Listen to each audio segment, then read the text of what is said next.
हदीस में आता है कि जब मूसा अलैहिस्सलाम चले जा रहे हैं तो इबलीस मिला। कहा कि आप अल्लाह से हम कलाम होते हैं, सारी दुनिया की बातें करते हैं, हमारी दरख्वास्त भी वहाँ पहुँचा दी। क्या दरख्वास्त है? कहा कि हमारी माफ़ी की कोई सूरत है? अल्लाह हमसे नाराज़ हो गए, जन्नतों से निकाल दिया, अल्लाह हमें माफ़ कर सकते हैं?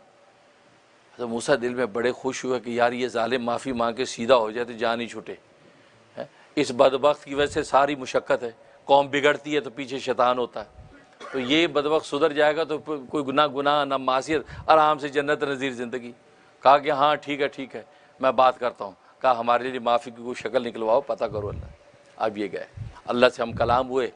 अब कलाम करने के बाद भूल गए ये पूछना कि इबलीस की माफ़ी की क्या शक्ल है।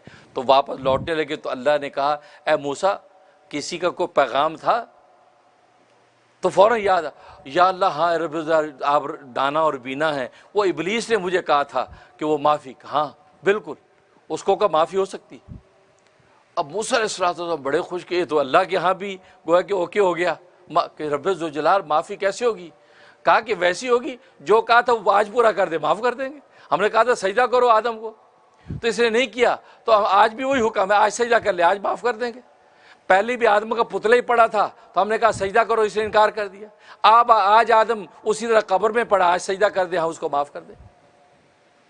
आदम उस वक्त भी जिंदा नहीं था जब हुक्म दिया था, जिंदा अभी भी नहीं है, जाके सजदा कर दे, हमारा वो हुक्म आज पूरा कर दे, माफ़ कर देंगे।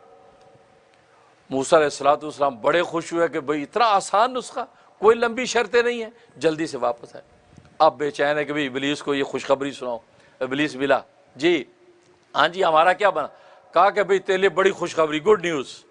कहे क्या? कहा कि अल्लाह ने कहा जो चीज़ उसने उस वक्त कही थी वो उस वक्त तूने पूरी नहीं की, आज पूरी कर दो, माफ़ी हो जाएगी। आदम को सजदा करना था, वो सजदा आज कर दो, माफ़ी हो जाएगी। तो इससे कहका लगाया, इबलीस ने कहका लगाया। देखो जब मत मासियत गुनाह पड़ता मत मारी जाती, अकल मारी जाती। क्या लगा? क्या लगा मूसा आप भी बड़े भोले हैं, बड़े भोले हैं। उस वक़्त जन्नतों में अल्लाह के पास होते हुए मैंने अल्लाह का हुक्म नहीं माना, तो अब यहाँ मैं दुनिया में आके हुक्म मानूंगा, मैं सजदा करूँगा आदम को। वहाँ सजदा मैंने नहीं किया जन्नती कुर्बतों में जाकर, और यहाँ मैं दुनिया में सजदा करूँगी इसको? नहीं, कोई और रास्ता बताइए, ये का और गायब।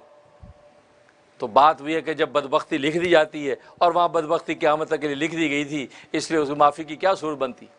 तो अल्लाह तबारक व तआला तो इतना रहीम है कि इस इबलीस के लिए भी रास्ता निकाला कि जो हुक्म उस वक्त तुझे दिया था तूने माना नहीं, आज अगर मान लेगा आज तुझे माफ़ कर देंगे।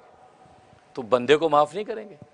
ये बंदा कितने गुनाह कर ले अल्लाह को थका नहीं सकता। अल्लाह माफ़ करते करते नहीं थक सकते, आप गुनाह करते करते थक जाएंगे। इसलिए हदीस में फरमाया, अल्लाह फरमाते हैं ए बंदे तू गुनाह करता करता थक जाएगा, लेकिन मैं तुझे माफ़ करता करता नहीं थक सकता। तू मुझे थका नहीं सकता, जितने गुनाह करता रहे, लेकिन मैं तुझे माफ़ करता रहूँगा, शर्त यह कि माफ़ी मांग ले।